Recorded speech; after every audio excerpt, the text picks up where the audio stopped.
continuing my talk on the Iwan Song Vow, but it's all going to be that last paragraph about the threefold study. So the next couple talks or so are going to be about the threefold study, which are cultivation, inquiry, and mindful choice in karmic action.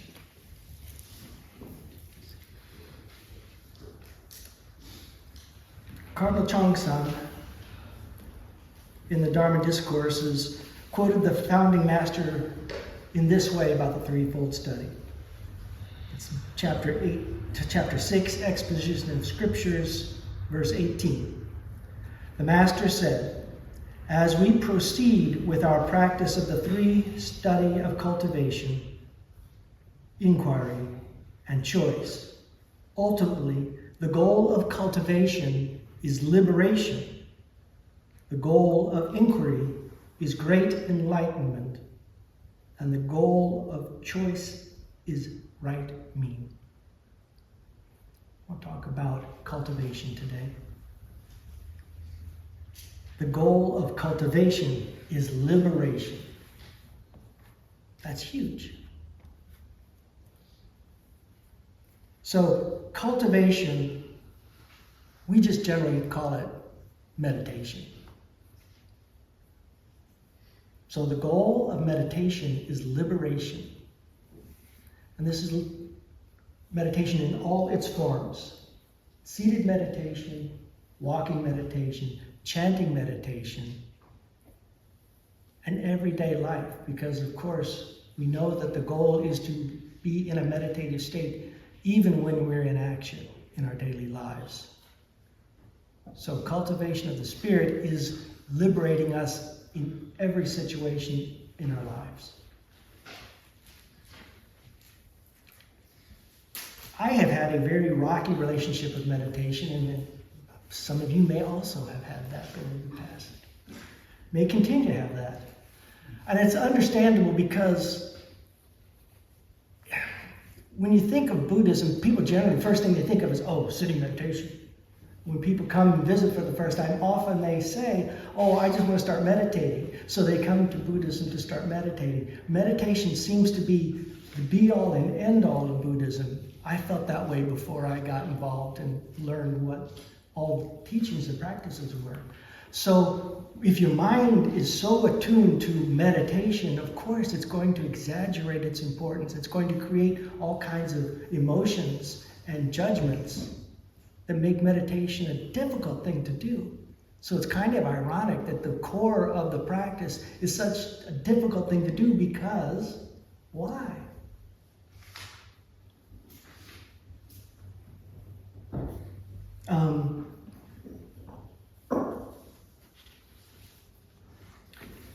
Shunryu Suzuki, the author of Zen Mind, Beginner's Mind, sort of brought Zen to America for the first time. And he said this: "We say our practice should be without gaining ideas, without any expectations, even of enlightenment. This does not mean, however, just to sit without any purpose." This, after working on this for a long time, I realized in looking back, this was my problem with meditation. This is why for years I couldn't sit. I could walk a little bit, but I couldn't sit. And even as I was at the temple, it took me a couple years or more to build a mind where I could sit regularly. I had to do other forms of meditation to get me there because I had ideas about what meditation was. And generally, I don't know about you, but my ideas about meditation were surrounding why. What's the purpose? Why am I meditating? Why do we meditate? So think. What do you think when you think of why do I meditate? There's one that I want to focus on. It was what I got stuck on. I think it may be common. Oh, I meditate to calm my mind. So I stopped thinking. So this is what I've done. I've set up this thing. I meditate to stop my mind, to calm my mind. So now I have created this situation automatically where I'm going to be judging results. I've created an idea about meditation that because it's now created, I can't help it. Now there is a measure. There's something that has to happen.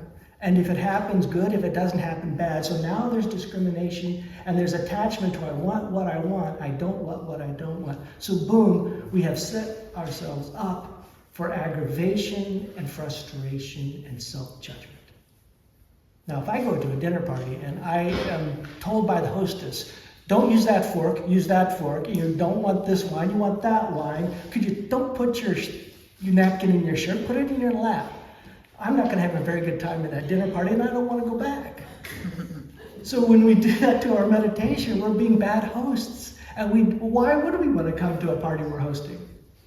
So my simple message is, get rid of your ideas about meditation because it's making you a bad host. No wonder you don't want to come to your own party.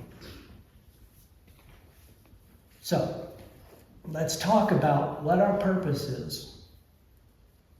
To calm my mind. That just doesn't make any sense now that I think about it.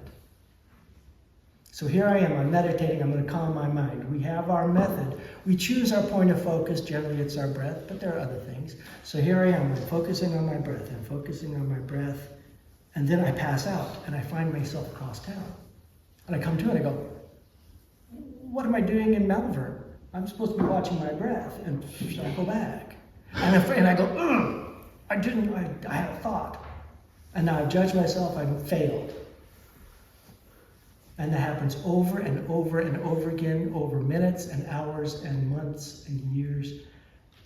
And we've trained ourselves not to calm our mind, we've trained ourselves to hate meditation and to think we're not good enough. Wow, that was very helpful. Good.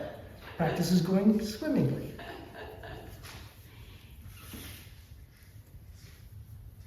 I think of it a different way now. So if practice is liberation, meditation leads to liberation, what am I being liberated from? Well, the teaching is that over the course of our lives, we misunderstand what our mind does and we get a wrong relationship with our mind. We tend to think that our mind is an observer that's impartial and captures the truth and stores it away so we can use it. So we take what our mind does very seriously and we get mastered and ruled by our mind. But what reality is our mind is not an observer that's neutral. It is a narrator that sees things only partially, misremembers them, attaches ideas to them based on past experiences, likes, dislikes, then files them away and hounds us at inappropriate moments.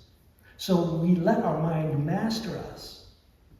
So our liberation is liberation from the master of the mind that we have created over time.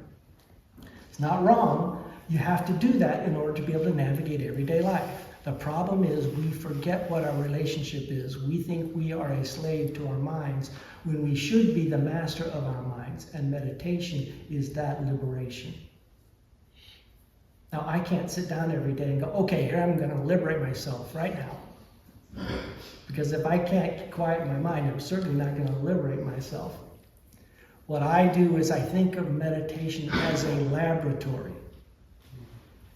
like a skunk works, to develop that new relationship. If I think of it as an experiment, an ongoing experiment, I can never do anything wrong. Because it's an experiment. If I put these two things together and nothing happens, okay. If I put these two things together and they explode, won't do that again. There's no wrong, it's just see what happens. So when I sit, I try to go, I'm going to sit here and see what happens. I'm going to experiment with what goes on. No judgment, no end result, no idea about what's going on that I have to deal with. So here I am. My mind is focused on my breath. And then, like in my drinking days, I have a blackout. I wake up somewhere else and go, durr! I don't do that. I guess that happened. Because that's what practice is. There are only those three states in your meditation. I'm focused on my object. I black out. I find myself blacked out, and I go back. That's not a bug. That's a feature. That's the whole program. Because blacking out and moving on is natural. Think about it. If I quiet my mind, what good does that do? Okay, so I'm comatose for a couple of minutes in meditation. How do I use that later? And if I'm in the real world in a meditative state, if that means no thought, no mind, when someone I care about asks me to do something I don't want to do, I'll just have no thought. Now what am I doing? That doesn't help me do anything. And then the person looks at me and goes, oh. Meditation is simply going through that phase of, I'm doing what I intend to do. Oh well, let's go back and do it. What happens? Just observe it and let it happen. I had this variation for a long time where I thought that I could find that moment where my mind starts to wander and stop it before it happened. I said, oh, that's what I do. It's impossible. You cannot find that moment where your mind starts slipping away because it's gone. You're either there or you're blacked out. So that was a long time of frustration when I can't catch myself when my mind wanders. Again, it's not supposed to stop it from happening. The practice is, when it happens, how do I react? Can I come back? In the early stages, it's really just an exercise in discipline. That's a dirty word for some people when it comes to meditation practice, but gosh darn it, if you're going to do what you vow to do and you're not going to do what you vow not to do, there is an element of discipline involved. So discipline is not the enemy of meditation. In fact, the first practice is the discipline to sit down when you say you're going to sit down every day. Make yourself sit down every day at the same time, even if it's just to sit down and say, I did it, and then get back up. There's benefit to the little things associated. Everything about your meditation is the meditation practice. From the moment you say, I'm going to sit down at 7:45 every day, don't even set a time. Set a length. Just, I'm going to sit down at 7:45. And if you can do that, you're building and you're growing. That's meditation. The act of sitting down at the time you said you're going to sit down. Boom, it's a victory. Whatever else happens after that, who cares? You'll develop over time. Your meditation will change. Get that. Be happy with that. It's supposed to change. What's happening now is not going to happen forever, for good or for bad. So here I am. I'm focused. I'm breathing my breath, reading my breath. I'm gone. Oh, I go back. Over and over and over again. Without judgment. That's what you're doing. That's why you're doing it. So when you're out in the real world and your mind does whatever it's going to do to black you out so you can't act appropriately in that moment, you had some practice. I can bring my mind back. Because in the laboratory, it's safe. There are no consequences in the laboratory. In the real world, maybe there are some consequences. So get in the lab and practice. Get in the lab and understand.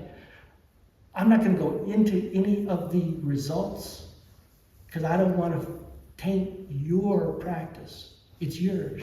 I don't want to give you ideas since I'm preaching against ideas. But you may, even though you do not have a reason, it's not without purpose. Just know that there's a purpose and leave it at that. There may be benefits, there may be side effects of this process of sitting, blacking out, and returning. Maybe you'll find your mind doesn't wander as much after you've done that over and over and over again for a long time. Maybe you will find that you're kind of a little more peaceful in general. They say that there are physical changes to your brain happen from meditation. I don't know. I'm not a scientist.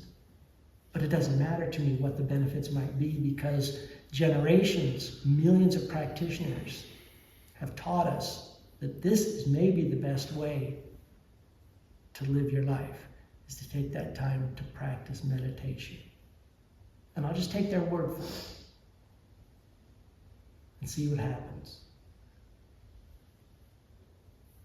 That's all you have to do when you meditate. Do it. And then see what happens. And I bet it will be good. I want to say, double back for another thing. The founding master calls it cultivation of the spirit. And I do want to share what cultivation of the spirit is, because I think it's insightful into this discussion. Spirit. This is from the principal book, The Threefold Study, which is chapter 4 in the doctrine part. Section 1, cultivation of the spirit. So, in the essential purport of cultivating the spirit, spirit means the state in which the mind, being clear and round, calm and tranquil, is free from a tendency toward discrimination and a penchant toward attachment. I love those two words. I love those two words. A tendency toward discrimination and a penchant for attachment. That's a very polite way to say that gripping, crawling, grabbing monster that my mind can be sometimes. But it's a real simple idea. Discrimination and attachment. So the liberation is liberation from those discriminations and attachment that dictates our behavior. We're just being liberated from habitual thoughts that were created by our past actions and thoughts. Cultivation means nourishing that spirit which is clear and round, calm and tranquil, by internally letting go of a tendency toward discrimination and a penchant toward attachment, and externally not being enticed by distracting sensory conditions. Again, liberation. Internally liberation from being grabbed by those habitual patterns.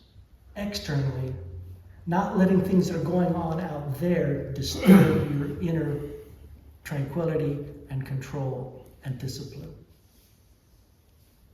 Those aren't real. What's real is what you're doing here. That's the other part of our relationship with our mind that we need to remember. It's interpreting what's going on out there, and it's not interpreting it necessarily in a true way. You have to recognize that what I'm feeling and thinking about what just happened isn't what just happened. It's my reaction to what just happened. So if I'm creating that environment, I don't have to be moved by that environment. Just because this person said this thing to me doesn't mean I have to have this feeling. Because I'm creating the feeling, not the words that I heard. So, cultivation of the spirit is simply changing your relationship with your mind so you are in control of it and it is not in control of you. All right? One last thing. I don't know if this all I said is true. This is just my own experience. Don't trust me. You need to do it yourself and trust what you discover. All right? It's your laboratory. You run your experiments. You gather your data. And you find out what you know to be true from those experiences. It's the only thing that's valid. Anybody have anything you would like to ask or argue? Thank you so much, Brian. This was so important to hear from me because all the pitfalls that you talked about, I'm in right now. so this is wonderful. Thank you. Well, I'm in them too. They didn't go away. Just because I'm talking about them doesn't mean they're gone. You have a right to talk about things that are still a problem. Snort. Anything else? I had a problem with the word blackout. Okay. So, there's distractions and being sidetracked and being aware of that, but I don't think it was blackout. I mean,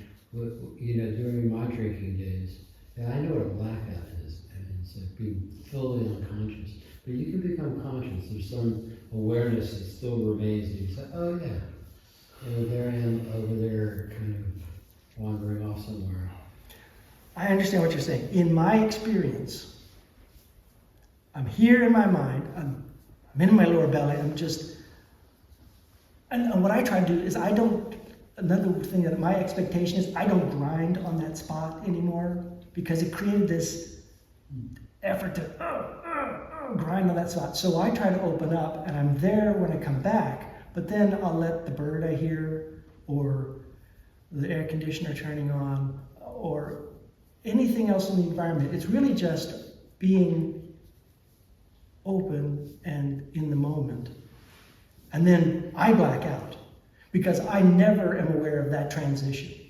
All of a sudden, I'm thinking about that book I read a couple weeks ago where that character did this thing and how great that was. And I don't know how long I've been doing it. Mm-hmm. That's why it's a blackout to me. I don't remember getting home, but here my car's parked out front. Cool. But, you know. My entire practice at this point is bringing myself back over and over and over and over again. It's okay. I'm learning to let go of any attachment to frustration that I have. But the entire practice is bringing myself back. The periods are a little longer now. Like I can get a good 30 seconds of breathing in before my mind is somewhere else. This is hard stuff. Yeah, I was timing myself for a while, and then I realized I'm timing myself. I'm not really focused on my breath. I'm timing my breath. I'm just going to go. I wasn't timing myself. I was noticing it was a little It longer. feels like 30 seconds. It could have been 45 seconds. See? And I'm thinking. Any kind of measurement it's deathly to me. Yeah.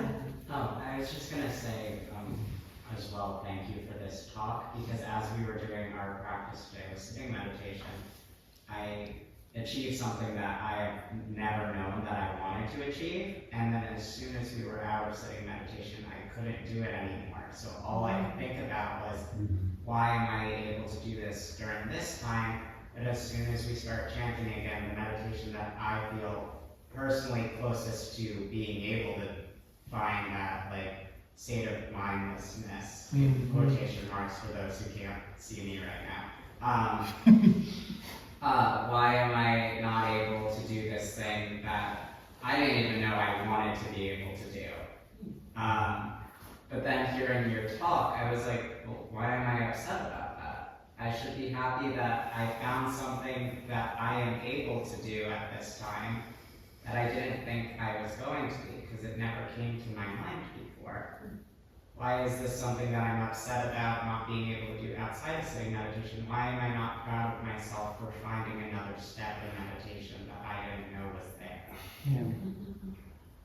Yeah, it's all about, it's always going to be that struggle of taking it off the cushion and putting it out there where it's the real world and crap happens. I remember when I was like 12 years old, I moved up the next league in baseball, and I was killing it in the division I was in. The first couple games when I was that new division, all of a sudden the pitcher with the ball was moving so much faster with movement on it, and I couldn't do anything that I could do before. And I freaked out. I almost wanted to give it up because I thought, oh, I can't play. Well, the circumstances have changed, and after 3 or 4 games, I began to feel those circumstances, and oh, I'm good here, and I started killing it there very quickly. That's the same way. You can't expect, I can sit here, and then tonight when I almost get in that wreck, I'm going to be so calm. So last week I saw a video clip of the saying from a Muslim. So what? A video clip. And they said that if you get invited to a Muslim's house, and first thing you notice is how dirty the front door is, how dusty the coffee table and the stain in the carpet, and you don't really enjoy the connection and the food, you shouldn't ever go back. And the logic is, if you get invited and the host invites you in there, and the only thing you notice is bad stuff, and not connect, and the stuff, connection and the food and everything, then you shouldn't go back. You're not worthy of their attention. Mm-hmm. Mm-hmm. And it kind of clicked with meditation because it feels like, I don't know who's the host or who's the guest, but you're trying to, if you understand what I'm saying, there's dirty stuff in there. Yeah. And you don't focus on just enjoying that connection or that moment. Yeah, and that's a great point. Thank you for picking up the analogy, because you're both the host and the guest in this situation, and you have to perform both roles well and recognize what those roles are. Thank you. Yeah, that's great. Thank you. How is, you're trying to understand the meditation thing? Like, I understand when you're driving and you don't know how you got there, so you sort of kind of blank out. Mm. Is that what I'm supposed to feel or do when I'm sitting? And also, I find that if I'm listening to like a led meditation or music, that I tend to be able to sit longer because I zone out a little bit listening to the music versus total silence. So then what is one better or wrong, or I just do it that makes me feel better? There are skillful means you can use to help you along the way. If music works for you and guidance, that's really common, that's great. It's really a matter of, the founding master talks about absorption as being the same thing as equanimity or samadhi. It's where you are just fully engaged right now. You're not looking over your own shoulder in any way. It's easy to become fully absorbed in a movie. It's a little less easy to become fully absorbed in, like, washing the dishes. It's very difficult to be fully absorbed in just sitting there with silent sitting meditation. That's what the experiment is. Well, if I don't have the music, how do I go? Oh, no, I think I'll go back to the music for a while. But ultimately, absorption is under all circumstances. Sitting meditation is the easiest and the hardest because there are fewer distractions, makes it easy, but because there are fewer distractions, it makes it harder. So again, there's no right or wrong. Do what works for you and try to understand what is happening in your mind and react to what the result is. If your mind does this, try something else. And if it reacts differently, go, oh, I think I'll try that for a while and see what happens if I continue that. That's the other thing, patience. That's the other idea. I'm going to be fixed right away if I meditate. No, it takes time. It takes time with doing something the same way over and over again. Patience isn't, I'm going to sit every day, but today I'm going to do this, tomorrow I'm going to do that. But choose something. You'll learn from it no matter what it is. You may not stick with it forever, but stick with it long enough to figure out what the result is. My data is inconclusive, I'm going to keep doing it. So I'd like to underscore something you said about taking it off the cushion. Because I think the more we practice, or the more I practice over the years, that it changes the relationship with what you're doing in terms of being mindful. I mean, Buddha taught one of the first lessons was mindfulness. And so as you practice more and more, I think there's a certain awareness of how you are being in relationship with the quality, the tone, the way. It kind of enables taking responsibility in a particular way for what you choose to do and how you're choosing to do it. And there's a kind of sensitivity to that, or a kind of development. We talk about cultivation, you know, it's like the evolution of that, which you take off the cushion, it does become meditation in action in the world. So I just wanted to underscore that. Yeah, thank you, because I'm going to close it out by going back to the piece that I read at the beginning, the scripture I read at the beginning. Remember, I was talking about the object is not to quiet the mind, because you can't use a quiet mind in the real world. It is not my instruction to have you eliminate by force your feelings of joy, anger, sorrow, or happiness. Rather, I urge you to exercise your free frame of mind without constraint by applying joy, anger, sorrow, and happiness properly according to the time and place. Meditation practice is not designed to eliminate your feelings and your thoughts as a human being in the real world. That would be a problem. Mm-hmm. We know people who have done that, and they're not necessarily the kindest, most helpful, friendliest people. It is to be liberated from being controlled by your emotions and your feelings and your thoughts, so that you can freely use what comes. Oh, boy, I'm angry. I can use this well now. Oh, I'm so happy. I can use this well now. I have this thought. I can use this well, maybe by putting it in my pocket. So that's the idea about meditation and using the practice in the real world that I want us to try to adjust. It's not about eliminating. It's about liberating so we can use freely and well. All right? Thank you for listening.